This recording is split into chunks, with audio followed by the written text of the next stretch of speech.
And welcome to Let Them Talk. I'm Paul DiRienzo. Got another great show in store for you. We're going to follow up on what's been going on in Chinatown because it's a never-ending struggle there for preserving neighborhoods that have been serving people, poor people, for many hundreds of years that are under threat. Even in the present Liberal administration. So we're going to be getting to the bottom of that, especially concerning the tenants who are over 100 tenants who've been evicted from buildings on Bowery, 8385 Bowery.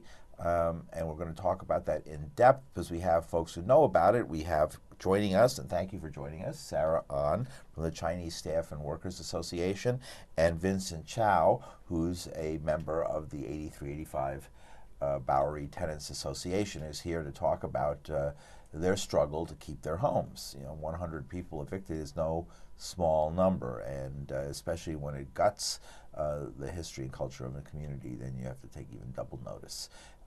Evictions are terrible things. Uprooting people in the middle of the night is what happened in this situation, from what I'm told. So welcome. Glad to have you on. And maybe we'll begin by saying what the tenants of 8385 Bowery are now not in their homes. Still, they're, as we speak, not in their homes. Mm-hmm. What happened? What exactly happened that night? How were they rousted and removed from their homes? What happened? That night, January 18th, the landlord called at DOB, right? Inspector came to the building, and some people from fire department. So they did some inspection, and I think the inspection was pretty quick. But later on, somehow landlord got another person from DOB, and that guy issued a lot of stuff and called all the people to come, fire department, and kind of higher level person. Then they kind of issue they told me they're gonna issue the vacate order, but not sure yet. I called the lawyer to come, but still they still gonna issue the vacate order. So around 5-6 o'clock they start in the evening or in the morning? At the evening, so not allow anybody to get in. Some people still in the building, but they not allow anyone to go into the building after 5 or 6 o'clock, but there were still some people inside the building. Right, but we want to go in because a lot of people still doesn't have a chance to get his clothes, medications, documents. So we kind of talk to the police officer, and finally they let us to get in, go back the apartment to get some stuff. But that was very short notice, we had to leave immediately. There's a newborn baby in the apartment. There's a 90 years old senior citizen. So this is very difficult that night. And it's very cold outside. This is early January when it was frigid. It was very cold. It was very cold, mind-numbing cold. Mm-hmm. And so people they came out in their coats. They came out and were on the street just with nothing. Yeah, what was on their backs is what I'm saying, and in their hands. They don't have any chance. They just, okay, you guys had to go. So we just grabbed the jacket and get the bag, and get some even forgot the IDs. So only they very rushed. Right, and so they didn't have their identification in New York. It's in a building they're not allowed to go into. There could be their documents, passports, other important, crucial information, all inside the apartment. They're not allowed to go back into the apartment. And also the tenant had to prove they lived there. Right, later on they had to talk to the Red Cross. They had to talk to the HPD.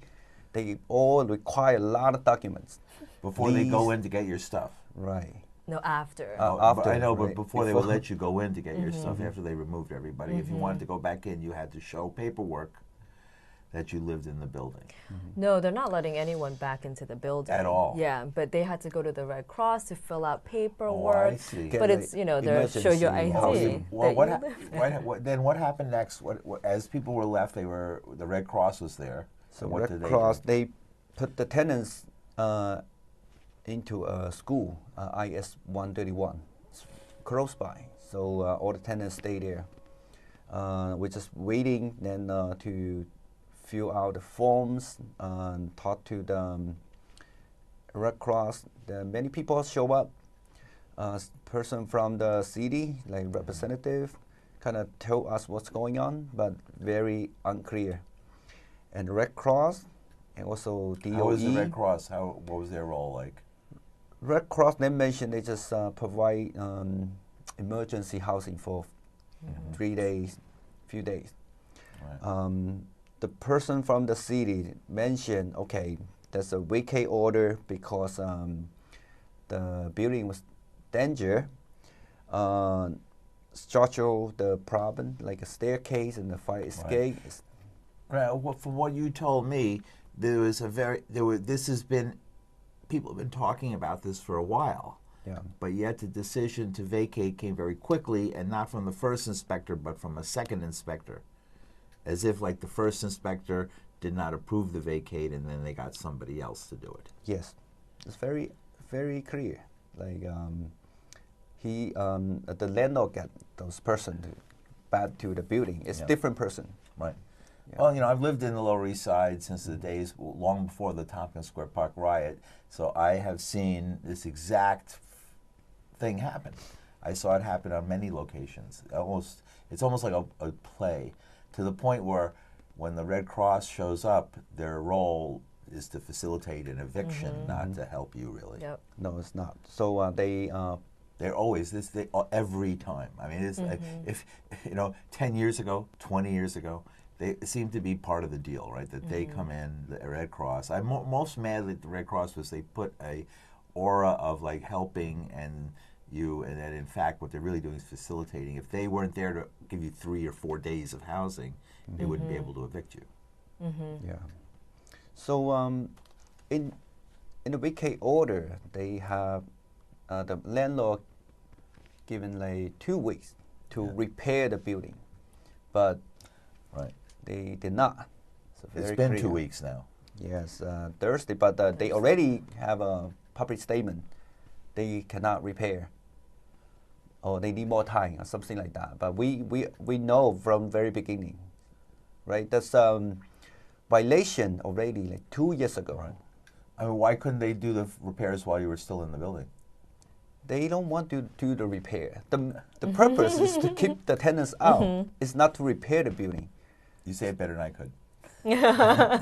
Very good. Very obvious. We're going to come back to that. We have a video that was prepared that gives a background, and so we'll go to the video. It's about 5 minutes long, and then we're going to come back and talk more about this. So let's go to the video, and then which gives a lot of the background, and then we'll come back and pick it up from there, where things are at and where things are next, and how you, the viewers, can get involved. So go ahead, roll.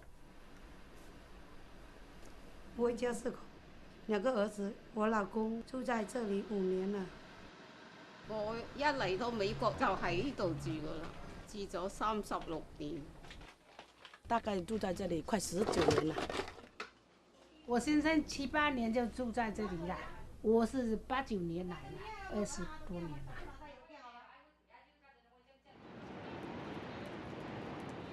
我们都蛮爱这个社区嘛，已经在这里社区已经有感情了嘛，小孩也在这里读书啊。你们叫我搬到哪里啊？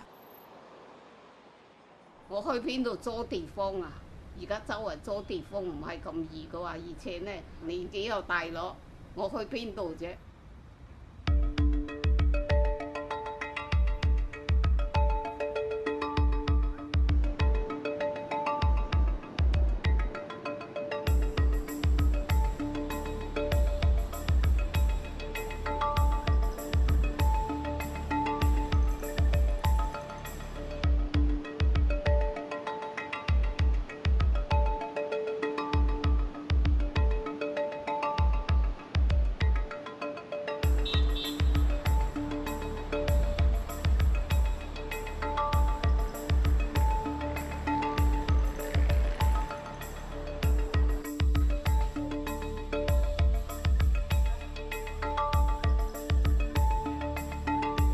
这里建高楼咯，地产商咯来进来，这里买一下拆了是建高楼，拆一下租了很多钱嘛。我们是就1000多还租嘛，他看得来，他先赶我一户嘛。他认为是说苏静志住在这里2年了，特别好感嘛。公家的律师，他说你这个不会赢啊，你拿1万块还是走嘛？我说我不会走了。苏静赶走掉了 ，OK， 一户，我们也跟着会被赶走掉嘛。我跟他们俩做了人家嘛，赶我一户啊，下次就搞你们了，你们一定要团在一起的。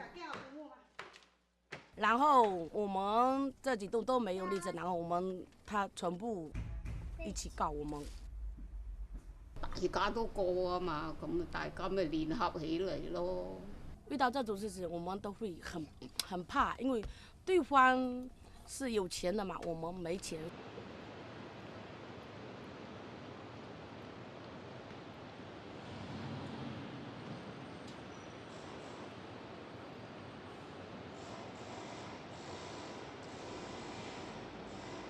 一个住户，就是对付不了房东，2栋楼合在一起，每个人都出那个律师费出一点嘛，2多力量大吧。要团结起来跟房东，打到底的。我们要不要将桥下住在我们自己的家？现在业主拒绝执行法务法庭的判决，一直不维修大楼，业主欺负我们这些打工的家庭，逼使我们住不好的环境，这是令人非常的愤怒。反逼权！我们住户长期在一起坚持战争，经过2年多的业主房屋法庭的和高等法院告我们，都未能将我们赶走，这是我们的胜利。现在不但是我们面临逼迁，唐人街和下东城到处都是逼迁，是因为我们社区没有受到保护，没有限制新建筑的高度。这里是我们的社区，是中国人的，是西方人的，是黑人的，是贫穷的白人的。团结起来 ，OK， 这个不是在帮谁，这都是在帮自己，要不然不团结起来，全部都会被他们干了，我们全部都会流离失所，不懂得往哪里去。我们誓不帮走，我们今天站在这里要求包里区的业主停止逼迁，要求白石河市长即通过法佐工作小组涂改计划，保护我们的社区。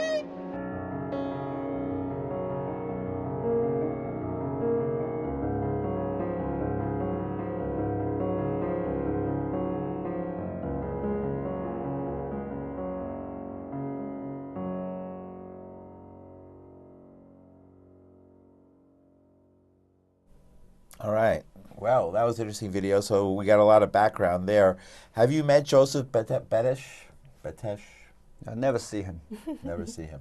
Just as lawyers. All right, just the lawyers, right? He's a rich guy, got a lot of representative, bunch like lawyer, some unknown person. A lot of people work for him.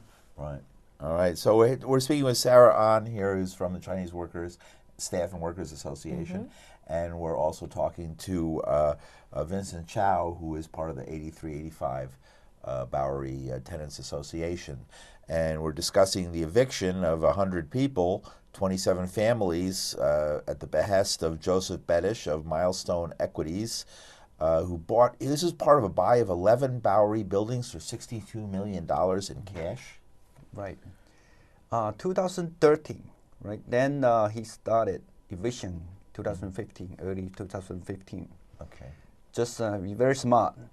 Just sued the one tenant. And the purpose for the lawsuit is to prove the 2 building is not rent stabilized. He can kick out anybody they want. But the tenant he sued, he has very good relationship with all the tenants. He sued the wrong tenant. He sued the wrong tenants, and you know, he so that was my cousin. She live 3B 83 3B. She got all this tenant together. We can explain to the other tenants, and the only reason sue her because she's the latest move in this building. Okay. So the landlord thinks it's easier to kick out. Because she most recently moved in. Right. so She only be- lived there 2 years. Other people live there 20 years. So 2 years is easier than 20 years. Yeah. And so, but we able to convince other tenants. They not just want to sue the Suching. He just want to sue everybody. He want to. She don't even know who's the Suching, right? So why the landlord want to kick her out? Right. So the main thing is to get everybody out of the building. They can tear this down to build a high-rise hotel. That's what they really want. Now they're denying that. I mean, in the newspaper articles I read, Betesh has been denying he has any plans to do anything else but repair these buildings. Why do you feel he's not being honest about that? That's very clear. Yeah. Why he want the tenants out? Why he want to sue the tenants? Why? For what? To sue the person he don't even know.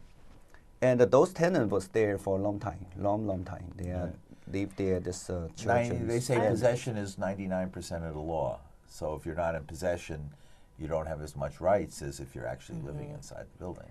Also, back to your question, I think if he really did want to just repair the building, that's his only wish, he had 3 years to do that, right? These tenants went to court, actually got the court to, issue an order to him saying he has to repair these buildings. This was back in 2015.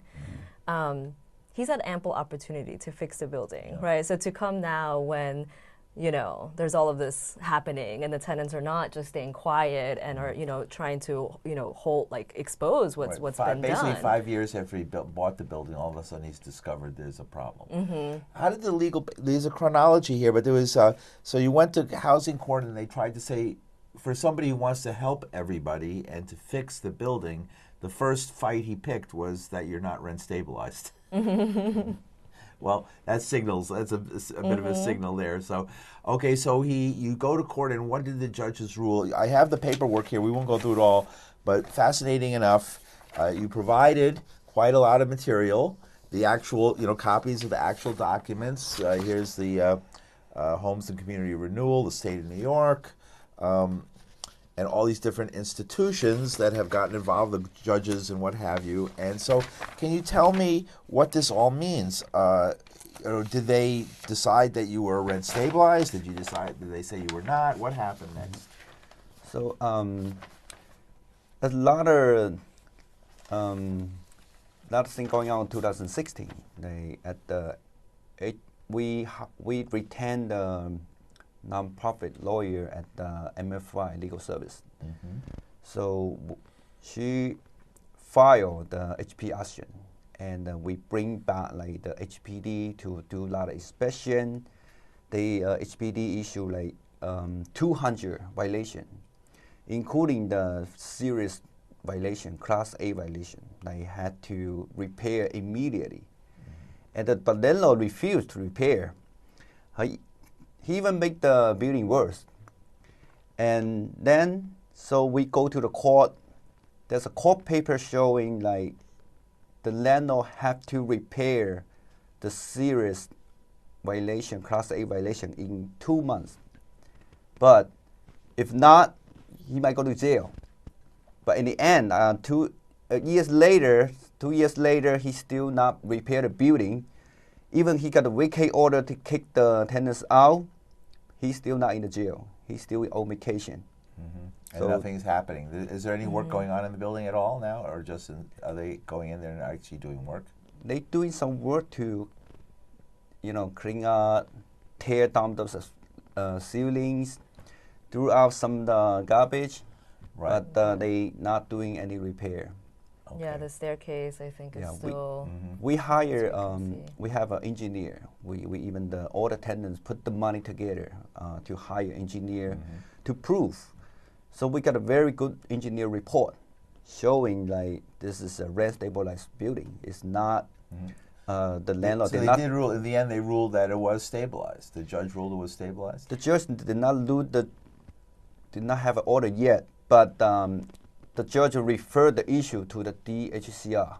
That's one of these. Right, that's one of Yeah. these, DHCR, right? I'm familiar Yeah. with them. Yeah, this is it, Homes and Community Renewal, right? DHCR. So that's the document. That's where you saying- go when you can't get justice from HPD and the courts, right? And not that you can expect much here, but you were able to get a document here that says that they are rent stabilized. All right. They have a decision and a recommendation to the Supreme Court. Right. So it's very clear, all the details, why they think this is a rent stabilized.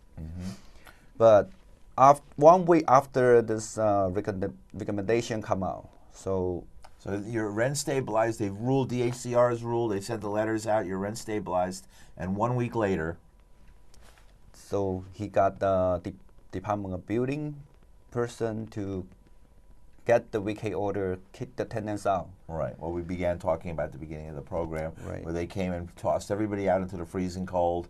And where do they bring them in the end? Where are most of the tenants now? It's very far away, 2416 Atlantic Avenue, at across the East New York Avenue. So that's called King's Hotel, but actually it's a shelter. They have So a they lot moved them to a shelter. They took people who were in homes, and they packed them off to East New York, miles away, to a shelter. We used to call that spatial deconcentration back in my day, moving the poor and from the inner cities to the distant areas so that they could gentrify and change the neighborhood. And because a lot of senior citizen, children's. It's a shelter, so they move people. I mean, I'm shocked. I'm sorry I'm revisiting this. Yeah. It's shocking to me. They took people who were in a home in a city with a shortage of housing, and they moved them to a shelter. But I think it's also, it's shocking, but it's also what's happening all the time, right? The city, the developers like Betesh want Manhattan, right? Yeah. They want the rich property, the nice properties, and so all of the working people, right, who have been living in these communities for decades, for generations, we're just sort of we're trash now, right? How can we get them into the outer boroughs, right? Far away from this. And this, you see, the city came in full force and has made that happen. So I was at a few days ago where we met I think in front of HPD at 100 Gold Street, and there was a large spirited protest. Why were people at HPD protesting a couple of days ago? So I think, the story, this 2-3 year battle that the tenants have been in, really shows that the city has failed, right? And the city is also helping developers like Betesh, right? Again, here, it's so clear. It wasn't Betesh who came in that Thursday night to evict the tenants. It was DOB, it was NYPD, it was FDNY, right? Why is the city doing the work of the landlord, right, of the slumlord? Especially when we have this mayor who's talking about affordable housing, right, and making, and fighting displacement. How are you fighting displacement, right? I mean, you're really literally, and they've had this order, right, for 3 years. Again, these tenants have had this court order from HPD, from the city itself, saying that the landlord has to fix these things. Why not enforce that order, right? What has been the steps on the city's part to make sure that the landlord is held accountable, right? If the city can't do that. Have there been? No, and that's why we went to HPD. Your city councilwoman is Margaret Chin. Chin. I did not see her, and people brought up and said to me, I should ask you that. Why did we not see her at 100 Gold Street or at any of these protests?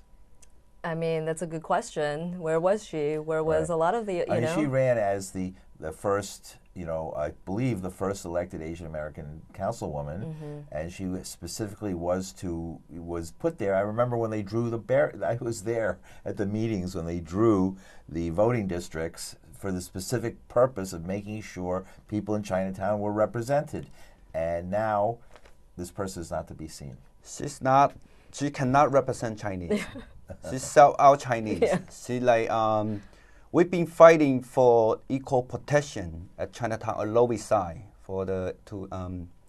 similar like an East Village rezoning plan, because we kind of worry, that would push all the developers to Chinatown Lower East Side to build large high-rise building, and the property tax will increase. All the small business will shut down. So many years ago. And we kind of pushed even the city council, even mayor, to pass the rezoning plan to protect Chinatown Lower East Side, but they refused. We've been get 100,000 people sign the petitions. Still, they just ignore. I was the one carry like whole case signature. Went to all this elected officials office. Yeah. They refused to pass the plan. And so we see what happened in our community. If we go to East Bowery, all this like small business shut down one by one. There was a lot of people on the street. Now it's kind of very quiet. Okay, so it's changing the whole character and the cultural character of the neighborhood, becoming a high-rise, and they're building high-rise. This giant 85-story building tower that's going up, and they want to build more. We discussed that a couple weeks ago. So what will be? We got a couple minutes left. What are people going to do? What are we going to do? What should people do? We're gonna take serious action. So we're gonna go back to HPD. It's very clear. It's like HPD had to take the responsibility to enforce the order, or to put the landlord in jail. Did not do anything. You know, they put the tenants very far away. The tenants in the very bad conditions. You know, in the first 2 days, they don't even have a toilet paper or the blanket. Just put them in the empty bag. All the children are sick. Right now, even the adults like getting sick one another. So we kind of really angry, and we demand the HPD should bring all the tenants back to Chinatown. Okay, so you're going to be protesting again and rallying again in front of HPD? Yeah, we'll be this Friday afternoon, 3:30. We're going to go back to HPD. We will protest again. Okay. What do you expect to happen next as far as the building and the conditions and the, you know, do you expect people to be able to move in, or them to do any shoring up of the building so that they're allowed to move in? I don't see why they can't. I mean, we don't have enough time, a minute to go, but you know, I never could understand why they can't do the repairs when people are there. And so I've seen victories where they did the repairs when people were inside. Yeah.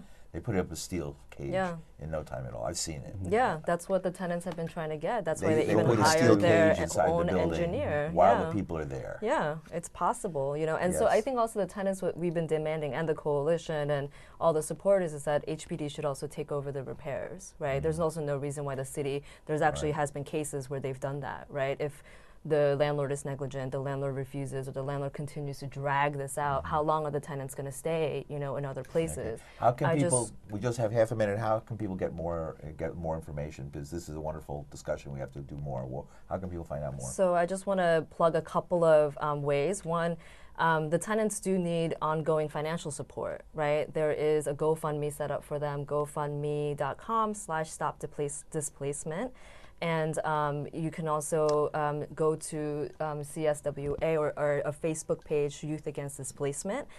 Just search, you know, Youth Against Displacement. It'll come up, and I think they're the most best at like kind of doing regular updates. You know, you'll get all the action alerts. You'll find out other ways you can get in touch and things like that. Great, thank you, Sarah An and Vincent Chow, for coming on and talking about your situation here on, and we'll see you next week.